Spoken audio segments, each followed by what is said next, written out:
Et pour clôturer ce colloque, nous allons assister à la conférence en distanciel de Célia Thérésine. Oui, bonjour à tous. J'espère que vous m'entendez bien. Donc, je me présente, je m'appelle Célia Thérésine et je travaille en tant que chargée d'affaires réglementaires Consulting Europe depuis plusieurs années au sein de la société Foodchain ID. Je vous remercie déjà pour l'invitation et je suis ravie d'être parmi vous, même si malheureusement c'est à distance, afin de pouvoir vous présenter la réglementation des compléments alimentaires en Europe. Donc, avant de rentrer dans le vif du sujet, je souhaiterais dire quelques mots sur Foodchain ID. Foodchain ID est l'un des principaux fournisseurs dans l'industrie de solutions dans l'industrie alimentaire, dont le but est la sécurité et la transparence de la chaîne d'approvisionnement alimentaire. Diapo suivant, merci. Nos compétences et prestations de services sont diverses et variées. Elles sont généralement déclinées en 5 principales divisions commerciales. Donc, tout d'abord, nous avons le développement produit, où nous apportons des solutions pour aider à gérer dans le développement des formules et vérifier les exigences en matière d'étiquetage. Nous avons ensuite les solutions en matière de sécurité alimentaire, où nous réalisons des audits essentiels et fournissons des services de certification de sécurité alimentaire, comme par exemple la certification ISO 22000. Ensuite, nous avons la conformité réglementaire où on aide les entreprises à mettre en conformité leurs produits tout au long de leur commercialisation. Nous proposons également des certifications donc pour aider les entreprises à obtenir des certifications telles que sans OGM, vegan ou encore bio. Et pour finir, pour choisir l'approche la plus efficace et la plus rentable en termes de matière d'analyse, nous proposons des tests sur les OGM ou encore les contaminants. En ce qui concerne la division nutraceutique nutrition santé de Foodchain ID, anciennement Nutraveris, il faut savoir que nous disposons de 2 équipes d'experts, une équipe réglementaire et une équipe scientifique. Et notre expertise, elle s'étend à tous les États membres de l'UE, dont les USA. Et nous accompagnons et nous aidons les clients dans la mise en conformité de leurs produits en vérifiant par exemple la formule, l'étiquetage et la communication jusqu'à la mise sur le marché de leurs produits en procédant à l'enregistrement lorsque cela s'avère nécessaire. Nous proposons également des audits de qualité et des formations. Nous réalisons aussi des dossiers novel food et scientifiques pour permettre de justifier la sécurité et l'efficacité des produits. Nous disposons de 2 bases de données. Tout d'abord, nous avons SRDI, donc Supplementary Day Inside, qui permet de créer des produits selon 3 principaux axes, la réglementation, la science et le marketing. Donc, dans cette base de données, on a accès au statut réglementaire des ingrédients, à la liste des allégations de santé pouvant être utilisées, mais aussi à des preuves scientifiques. Et dans un second temps, on a la base de données Supplements Compliance qui, elle, va permettre de vérifier la conformité de votre complément alimentaire en Europe et de générer un étiquetage conforme à la réglementation en vigueur et également de pouvoir mettre à jour vos formules en quelques secondes. Donc, pour commencer cette présentation, on va définir le cadre réglementaire des compléments alimentaires en Europe. Il faut savoir que les compléments alimentaires sont légiférés au niveau européen par la directive 2002/46, qui elle est transposée par le décret français, dans le décret français par le décret 2000, dans le droit français pardon, par le décret 2006/352. Et en fait, les compléments alimentaires, eux, sont définis comme des denrées alimentaires dont le but est de compléter le régime alimentaire normal. Donc, un complément alimentaire ne doit en aucun cas remplacer un régime alimentaire varié, équilibré et un mode de vie sain.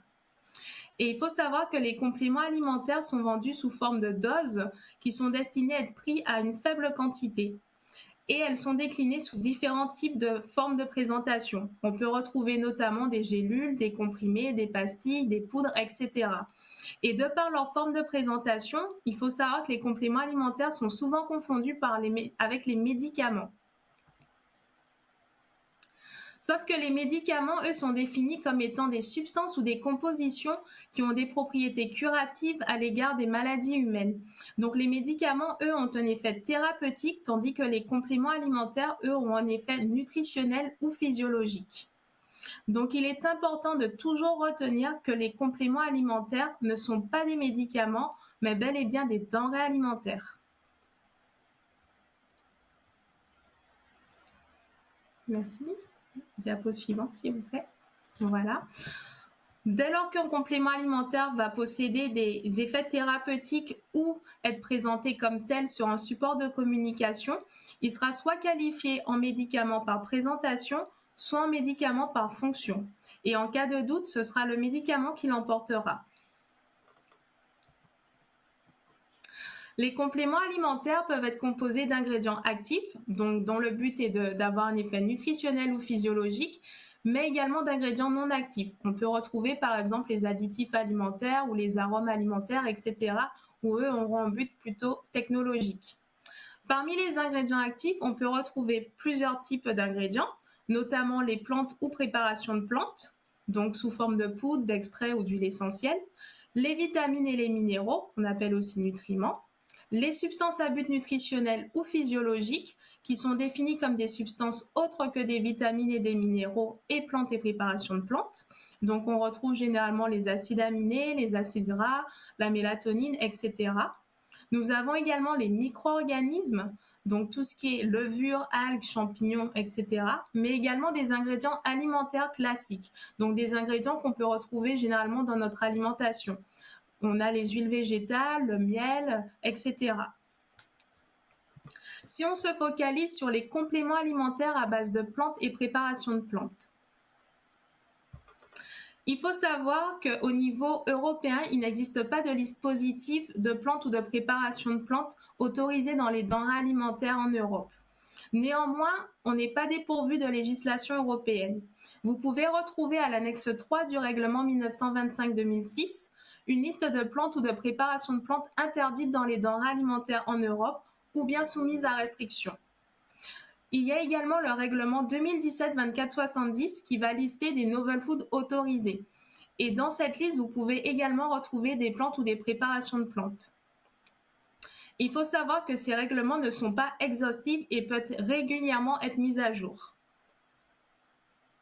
Ensuite, dans certains États membres de l'Union européenne, on peut retrouver des listes positives, négatives ou négatives nationales des plantes ou préparations de plantes pouvant être utilisées dans la fabrication ou non des compléments alimentaires. Et c'est le cas notamment de la France. En France, il existe le décret 2008-841 qui va lister les plantes qui sont sorties du monopole pharmaceutique. Donc, en conclusion, ce sont des plantes qui peuvent être utilisées dans les denrées alimentaires en général, y compris les compléments alimentaires en France. Vous avez également la liste B de la pharmacopée française, qui, elle, va lister des plantes qui ont des effets indésirables, qui peuvent être supérieurs aux bénéfices thérapeutiques attendus. Et généralement, quand vous avez une plante qui est listée dans la liste B de la pharmacopée française, il est important de savoir que le complément alimentaire devra être vendu uniquement par des pharmaciens. Ensuite, vous avez également l'arrêté du 24 juin 2014, qu'on appelle communément l'arrêté plantes, qui, elle, va lister les plantes et les parties de plantes qui peuvent être autorisées dans les compléments alimentaires en France. Et cette liste, elle est également utilisée en annexe 1. Ensuite, en annexe 2, vous pouvez avoir des informations notamment sur les notions de qualité pour pouvoir faire des documents qualité qui est obligatoire quand vous utilisez des préparations de plantes. Et en annexe 3, des informations sur la sécurité de votre ingrédient lorsque cela s'avère nécessaire. Vous avez également la liste des plantes éligibles à l'article 15 qui, elle, vient en complément de l'arrêté plantes. Donc, elle vous donnera des informations additionnelles sur tout ce qui est parties de plantes pouvant être utilisées, les substances à surveiller lorsqu'il y en a, des conditions d'emploi spécifiques à la plante que vous utilisez ou des avertissements devant figurer sur l'étiquetage. Donc, ces deux listes sont complémentaires. Vous pouvez également retrouver... c'est moi, il faudrait juste revenir. Voilà, merci. Vous allez retrouver également de nombreuses doctrines françaises qui doivent être prises en compte dans votre analyse de risque. Vous pouvez notamment retrouver des listes de la DGCCRF sur les plantes, les algues, les champignons ainsi que les huiles essentielles et leurs recommandations sanitaires. Vous pouvez également retrouver des doctrines télé-ICAR à prendre en compte aussi pour votre analyse de risque. Et quand on fait la conclusion de toute cette partie, vous vous rendez compte qu'il y a énormément de documents à prendre en compte pour vérifier si une plante peut être utilisée dans un complément alimentaire et si elle peut être conforme également dans votre complément alimentaire. Et de ce fait, la DGAL, qui est la Direction générale de l'alimentation, a décidé de travailler actuellement à faire une nouvelle version de l'arrêté plante afin de pouvoir centraliser toutes ces informations en un seul document. Il faut savoir que lorsqu'on utilise un ingrédient, il faut pouvoir vérifier son statut Novel Food. Et il faut savoir que le Novel Food, il est légiféré au niveau européen par le règlement 2015-2283.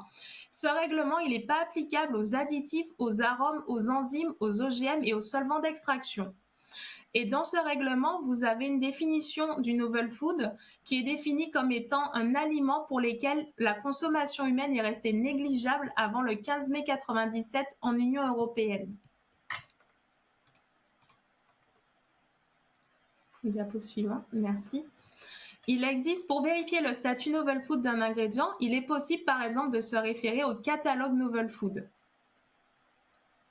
Alors le catalogue Novel Food n'est pas exhaustif. Il faut savoir qu'il y a une refonte en novembre 2023 et qui peut subir de nombreuses mises à jour.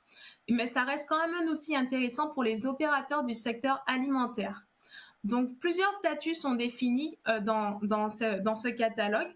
Vous avez notamment un ingrédient qui peut être considéré comme non novel food dans les denrées alimentaires de manière générale, donc y compris les compléments alimentaires. Vous avez les ingrédients qui sont considérés comme non novel food uniquement dans les compléments alimentaires. Des ingrédients qui peuvent être considérés comme novel food et dans ce cas non autorisés dans les denrées alimentaires. Des ingrédients qui sont considérés comme novel food autorisés par le règlement 2017-2470 et dans ce cas, il conviendra de vous assurer que votre ingrédient répond bien aux spécifications indiquées en annexe 2 de ce présent règlement. Et vous avez également les ingrédients qui sont en statut de consultation, où là, on ne connaît pas si le statut novel food de l'ingrédient. Donc, comme on a pu le voir précédemment, plusieurs références peuvent être prises en compte pour vérifier le statut novel food de votre ingrédient. Vous avez déjà la liste de l'Union des novel food autorisés. Il s'agit du règlement 2017-2470. Vous avez le catalogue novel food de la Commission européenne qui peut vous aider aussi à avoir des informations sur le statut novel food de vos ingrédients. Dans le cas où vous avez un ingrédient, il faut toujours, et qui n'est pas novel food, vous devez pouvoir être en mesure de le justifier à l'aide de preuves d'une consommation humaine significative de votre ingrédient en alimentaire avant le 15 mai 1997 en Union européenne. Il existe aussi des listes positives qui peuvent... Excusez-moi, il faut juste revenir avant, merci. Il existe également des listes positives qui peuvent vous aider à avoir des informations sur le statut novel food de vos ingrédients. Vous pouvez également interroger les autorités compétentes si vous le souhaitez.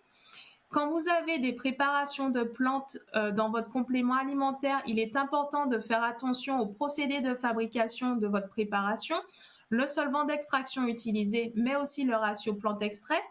Et en cas de besoin, vous pouvez également faire une procédure de consultation pour déterminer le statut novel food de votre ingrédient. Donc, en conclusion générale, il faut savoir que la réglementation des compléments alimentaires en Europe, elle n'est pas totalement harmonisée. Au vu de la thématique de ce colloque, nous nous sommes concentrés principalement sur les compléments alimentaires à base de plantes ou préparation de plantes en France, mais il faut savoir que la problématique est beaucoup plus large. Elle concerne également un manque d'informations au niveau réglementaire sur les listes positives de substances pouvant être utilisées, notamment les limitations en vitamines et minéraux dans les compléments alimentaires. Et pour ça, il faut toujours se référer aux législations nationales ou dispositions nationales lorsqu'il y en a des États membres de l'Union européenne. Et au niveau des États membres de l'Union européenne, plusieurs États membres ont décidé d'établir des listes positives de plantes ou de préparations de plantes autorisées dans les compléments alimentaires, pas uniquement qu'en France. Vous avez également des listes positives de substances pouvant être utilisées dans les compléments alimentaires et des doses journalières maximales autorisées pour les nutriments dans les compléments alimentaires.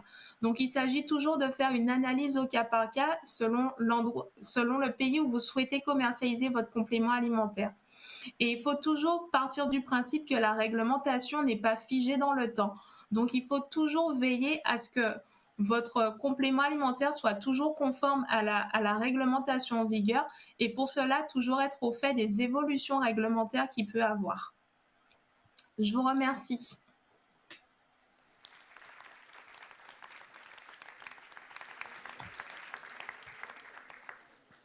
Merci beaucoup. Est-ce que vous avez des questions? Non, je crois qu'ils font jusqu'au bout. Il n'y a pas de questions? Ah, si. Bonjour, merci pour votre présentation. Je me demandais si, quand on développait un complément alimentaire, il fallait déterminer la cible de la population à laquelle on s'adressait. Alors oui, lorsque vous souhaitez développer un complément alimentaire, il est important de savoir la cible pour laquelle votre complément alimentaire est adressé, puisqu'en fonction de la cible, les ingrédients peuvent être ou non autorisés. Et pareil, il peut exister des limitations auxquelles il faut tenir compte aussi dans l'analyse de risque. Parce que le but est de toujours mettre un complément alimentaire qui soit sain et pour la santé du consommateur et de la population cible. D'accord. Et dans ce cas-là, on l'indique sur l'étiquetage, sur le packaging. Alors, quand il s'agit d'un complément alimentaire destiné à la population générale, il n'est pas nécessaire de mettre une indication qui dit que c'est à la population générale. Mais par exemple, quand il s'agit d'un complément alimentaire pour enfants, il est conseillé de l'indiquer.